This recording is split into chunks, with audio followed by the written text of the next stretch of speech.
नमस्कार, आप देख रहे हैं न्यूज फॉर नेशन का फेसबुक पेज लाइव और मैं हूं आपके साथ शिप्रा झा।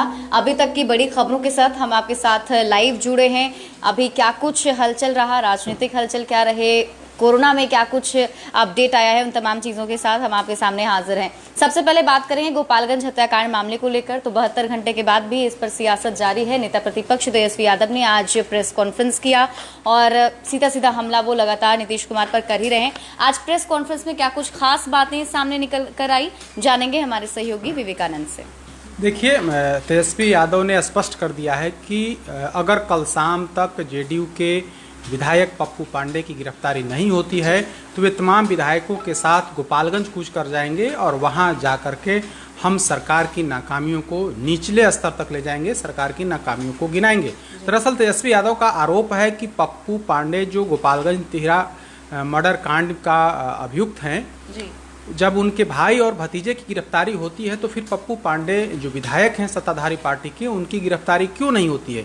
इसी सवाल को लेकर के तेजस्वी यादव हमलावर हैं, सरकार से सवाल पूछ रहे हैं और कह रहे हैं कि आखिर किन के दबाव में, क्या नीतीश कुमार के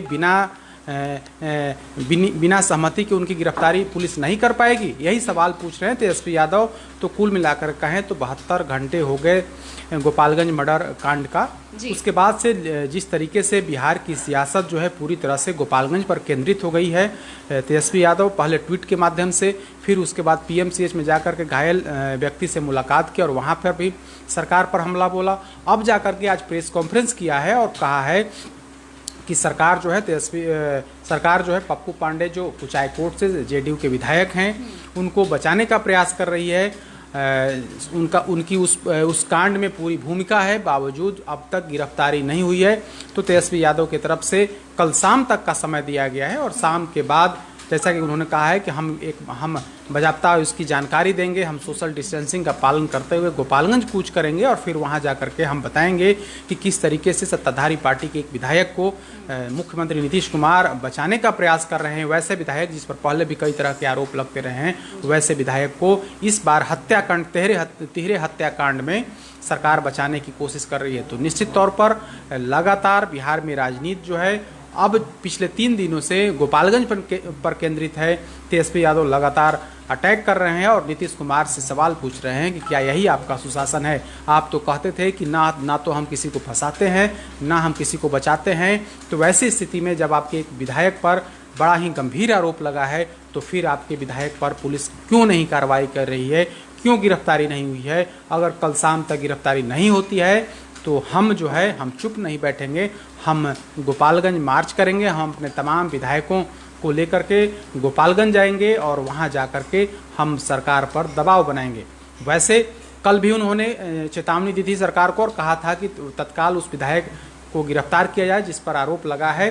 तो इसके बाद पप्पू पांडे जो नीतीश कुमार की पार्टी के विधायक हैं जिन पर आरोप लगा है, उन्होंने सीधा वार किया तेजस्वी यादव पर और कहा कि वे कानून का पालन करते हैं। अगर कानून की नज़रों में हम दोषी हैं तो पुलिस हमें गिरफ्तार करे, हम फांसी पर चढ़ने के लिए तैयार हैं, हम राजनीति से संन्यास ले लेंगे, लेकिन इस पूरे प्रकरण में मेरी कोई भूमिका नहीं है। तो वैसे में अब उन्होंने स्पष्ट कर दिया और कहा है तेजस्वी यादव गोपालगंज कूच करने की बात कर रहे हैं। अगर वे गोपालगंज कूच करते हैं तो वे भी चुप नहीं बैठेंगे, वे गोपालगंज से पटना कूच करेंगे और अपने समर्थकों के साथ पटना तक मार्च करेंगे। तो निश्चित तौर पर दोनों तरफ से तेजस्वी यादव की तरफ से सरकार पर दबाव है, तो जो आरोपी विधायक हैं जिन पर हत्या का आरोप लगा है वे भी चुप नहीं हैं। और कल व्याप्ता उन्होंने प्रेस कॉन्फ्रेंस करके वीडियो जारी करके यह बताया है कि जिस तरीके के आरोप लगाए जा रहे हैं वो पूरी तरह से आरोप गलत हैं। इस पूरे प्रकरण में उनकी कोई भूमिका नहीं है, राजनीतिक वजह से उन्हें फंसाया जा रहा है और तेजस्वी यादव इस पर राजनीति कर रहे हैं। तो दोनों तरफ से आज जेडीयू की तरफ से जेडीयू प्रवक्ता ने भी स्पष्ट कर दिया, निखिल मंडल ने, कि बिहार की सरकार जो कानून का राज है बिहार में, और निश्चित तौर पर अगर कोई भी दोषी होगा तो बिहार की पुलिस जो है वो बख्शेगी नहीं, उनको जरूर सजा दिलवाने का भरपूर कोशिश करेगी। तो बिहार की राजनीति है अपने हिसाब से चल रही है। कोरोना संकट के दौरान थोड़ी देर के लिए बिहार में सब कुछ शांत हुआ था, लेकिन अब पूरी तरीके से बिहार की राजनीति एक बार फिर से अपने सबाब पर है। लॉकडाउन, हालांकि लॉकडाउन अभी खत्म नहीं हुआ है, लेकिन राजद की तरफ से, आरएलएसपी की तरफ से या फिर तमाम जो विपक्षी दल हैं उनकी तरफ से राजनीति पूरी तरह से शुरू हो गई, चाहे वो गोपालगंज का इशू हो, चाहे वो फिर क्वारंटाइन सेंटर का मामला हो, प्रवासी मजदूरों का मामला हो। इसको लेकर के बिहार की राजनीति एक बार फिर से पूरी तरह से गर्म है। बिल्कुल, और बिहार की राजनीति लगातार गर्म है, चौथा चरण है लॉकडाउन का, लेकिन फिर भी जो सियासतदान है, सियासत जारी है। और ख़ास बात यह है कि जो सेंटर ऑफ अट्रैक्शन है अभी पूरे बिहार का, वो गोपालगंज हत्याकांड मामला बन गया है और उस पर ही लगातार तेजस्वी यादव जो है नीतीश कुमार पर हमलावर हैं और आरोप की। तो कोरोना का क्या कुछ अपडेट रहा है, इनके बारे में जान लेते हैं, क्योंकि लगातार संक्रमित मरीजों की संख्या जो है बढ़ रही है। बिहार में भी संक्रमित मरीजों की संख्या हर दिन जो आंकड़े हैं उसके वो सैकड़ों में आते हैं। अभी तक कोई अपडेट तो नहीं आया है, लेकिन फिलहाल क्या कुछ नए इलाके में भी कोरोना के पहुंचने के आसार हैं, उस तमाम जानकारी लेंगे हमारे सहयोगी रीचा से। बिल्कुल शिप्रा, अगर अभी तक के डाटा की बात की जाए तो 2968 लोग ऐसे हैं जो कि कोरोना संक्रमित हो चुके हैं। एक्टिव केसेस में अगर इनकी बात की जाए तो 2154 केसेस हैं जो अभी एक्टिव हैं, क्योंकि कुछ लोगों की रिकवरी हो रही है। क्योंकि यहाँ पर बिहार में अगर बेसिकली देखा जाए तो रिकवरी रेट काफ़ी सही है, तो इसको लेकर कहीं ना कहीं राहत है कि यहाँ पर रिकवर लोग हो रहे हैं जो भी कोरोना संक्रमित आ रहे हैं जी। तो रिकवर अगर केसेस की बात की जाए तो अभी तक 800 लोग ऐसे हैं बिहार में जो कि जिनकी रिकवरी हो गई है। वहीं 14 लोग जो हैं जिनको जान देना पड़ा है, कोरोना के चक्कर में उनकी जान चली गई है। लेकिन जिस हिसाब से आंकड़े बढ़ रहे हैं, रिकवरी भी उसी रफ्तार से हो रहा है बिहार में, इससे अनदेखी नहीं किया जा सकता है। साथ में शिप्रा आपको बता दूं तो कल की अगर बात की जाए तो कल बिहार में 231 केसेस सामने आए, जो कि अभी तक का सबसे बड़ा आंकड़ा है, क्योंकि अभी तक इतनी बड़ी तादाद में लोगों का केसेस सामने कल केसेस सामने आए हैं। और पटना में 3 नए मरीज सामने आए हैं। और सबसे बड़ी बात है कि पटना के उस इलाके से एक महिला पाई गई है जो इलाका वहां पर डेंसिटी जो है वो पॉपुलेशन वहां पर काफी ज्यादा है एरिया वाइज अगर देखा जाए। तो इस इलाके में अगर कोरोना मरीज पाया जाता है तो कहीं ना कहीं बड़ी समस्या हमारे लिए है, क्योंकि अगर वो 3rd स्टेज में अगर चला जाता है, कम्युनिटी ट्रांसफर अगर हो जाता है, तो कहीं ना कहीं इससे बचने से मतलब बचना बहुत ही मुश्किल है। तो इस लिहाज से देखा जाए तो अब ये बड़ी खबर इसलिए बन जाती है क्योंकि चांदमारी इलाके से एक घटना सामने आई है जो कि कंकड़बाग इलाके का माना जाता है। और कंकड़बाग इलाका एशिया का एक कॉलोनी है, सबसे बड़ा कॉलोनी। तो ऐसे में ये कहीं ना कहीं समस्या है हमारे लिए कि इसे अब बचना मुश्किल है अगर स्टेज 3rd में चला जाता है। अगर बात की जाए स्टेज अगर बिहार की देखें तो पटना में, राजधानी पटना में सबसे ज्यादा मरीज पाए गए हैं। 217 कंफर्म केसेस है यहाँ पर, जिसमें से एक्टिव 141 है, रिकवर्ड हो गए हैं 4 केसेस है जो कि रिकवरी हो गई है और 2 लोगों की मौत हो गई है पटना में अगर बात की जाए।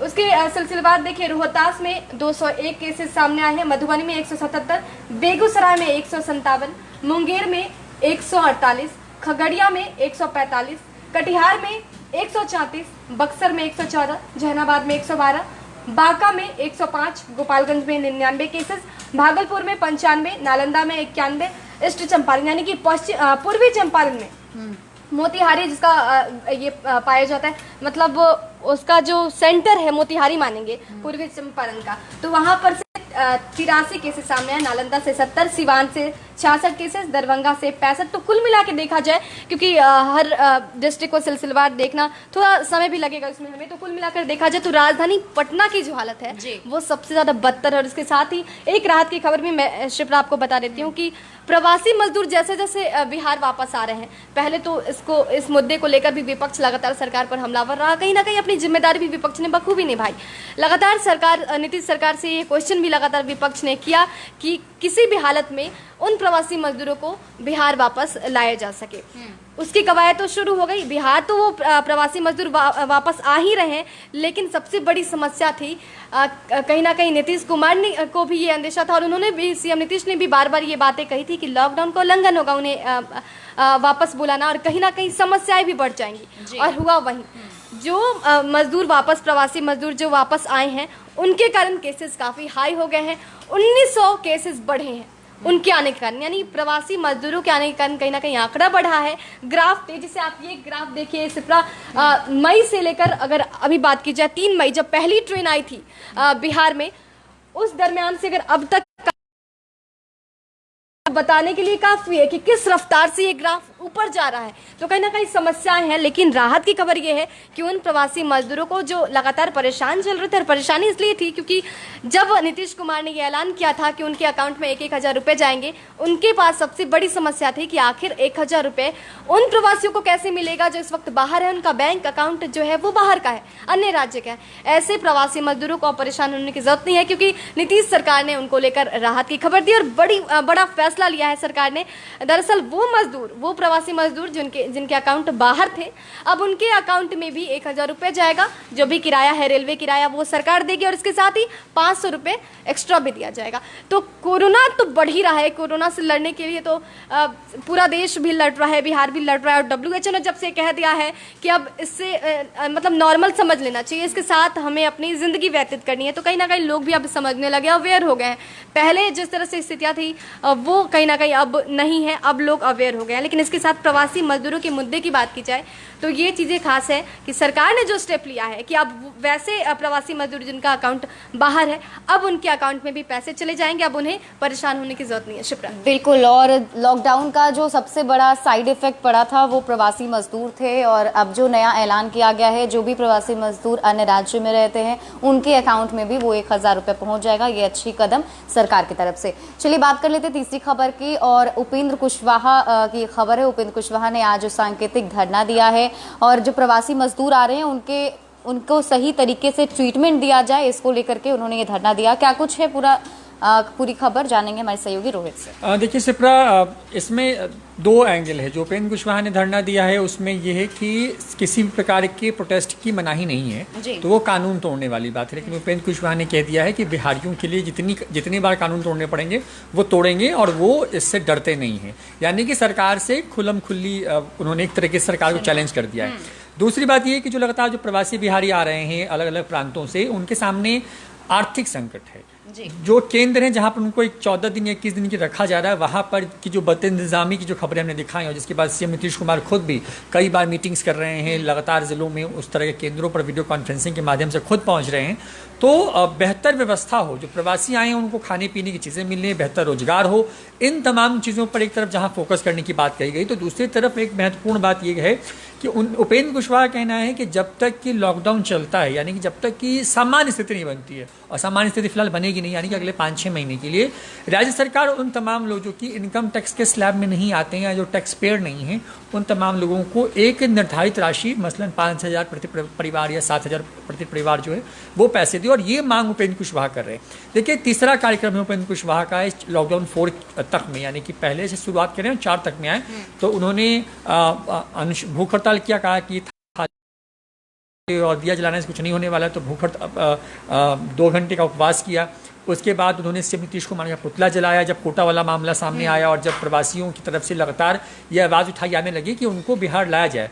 और तीसरा, अब क्योंकि अब जो लोग आए हैं, क्योंकि संख्या उनकी करीब 9.5 से 10 लाख के आसपास में है जो कि प्रवासी बिहार पहुंच चुके हैं ट्रेनों या फिर अपनी गाड़ियों से, तो जो 9 से 10 लाख के आसपास में लोग हैं उनके सामने अब संकट है खाने पीने का, उनके सामने संकट है रोजगार का, उनके सामने संकट है कि कैसे वो आगे अब अपनी लाइफ को कंटिन्यू करेंगे, किस तरीके से अपने आप को नॉर्मल अपनी फैमिली का ख्याल रखेंगे। तो इन तमाम चीज़ों को लेकर के उपेंद्र कुशवाहा ने आज जो मुख्य सड़क है वीरचंद्र पटेल पथ, क्योंकि तमाम पॉलिटिकल पार्टियों के दफ्तर उसी सड़क पर हैं लगभग, वहीं पर RLSP का भी दफ्तर है, तो दफ्तर के बाहर की जो मुख्य सड़क है वहाँ पर, क्योंकि आप खुद भी वहाँ शिप्रा गई, आपने देखा कि सोशल डिस्टेंसिंग का ख्याल रखा जा रहा है, लेकिन धरना जो है वो शुरू हो गया है सरकार के खिलाफ, और सरकार के खिलाफ उपेंद्र कुशवाहा ने डे 1 से एक तरीके से आप कह लीजिए कि लीड लेते नजर आ रहे हैं हर मामले पर, और खास करके जब प्रवासियों का मामला हो, जो परेशानी उनको हो रही है, उन तमाम चीज़ों को लेकर के एक तरफ तेजस्वी यादव, जैसा विवेका जी भी बता रहे थे कि तेजस्वी यादव गोपालगंज कांड या फिर क्राइम के बढ़ते ग्राफ पर एक्टिव हैं, तो दूसरी तरफ वो जो सत्ता पक्ष है यानी कि जदयू और जो बीजेपी है वो RJD पर आक्रामक है। इन दोनों चीज़ों के बीच में उपेंद्र कुशवाहा बहुत साइलेंटली, जो एक बहुत इंपॉर्टेंट इशू है बिहार का, खास करके प्रवासियों से जुड़ा हुआ मुद्दा, उस इशू को बहुत आसानी से, बहुत सॉफ्टली टैकल कर रहे हैं और सरकार पर सीधा हमला भी बोल रहे हैं। बिल्कुल, तो उपेंद्र कुशवाहा का जो है वो सुझाव भी उन्होंने नीतीश कुमार को दिया है। बहुत सारे सुझाव उन्होंने लिख करके, एक पत्र लिख करके बाकायदा नीतीश कुमार को दिया, जिसमें कि उन्होंने ये बताया है कि किस तरीके से प्रवासी मजदूर को बिहार में ही रोजगार दिया जा सकता है और तमाम चीज़ें जो हैं, जो भी दिक्कतें आ रही हैं उसको ठीक किया जा सकता है। आज सांकेतिक धरना था। इसके साथ ही उन्होंने ये भी कहा कि अगर सरकार उनकी बात को नहीं मानती है तो आगे भी वो आंदोलन करते रहेंगे। तो ये बड़ी खबरें थी जो हमने आपको अभी बताई। ज़्यादा जानकारी के लिए आप हमारे साथ लगातार बने रहिए। अगर आपने हमारे फेसबुक पेज को लाइक नहीं किया है तो इसे लाइक कर दीजिए। हमारा वीडियोस अगर आपको अच्छा लगता है तो उसे आप शेयर कर दीजिए। न्यूज़ फॉर नेशन से हमारा यूट्यूब चैनल भी है, उसको भी सब्सक्राइब कर दीजिए और देखते रहिए न्यूज़ फॉर नेशन। नमस्कार।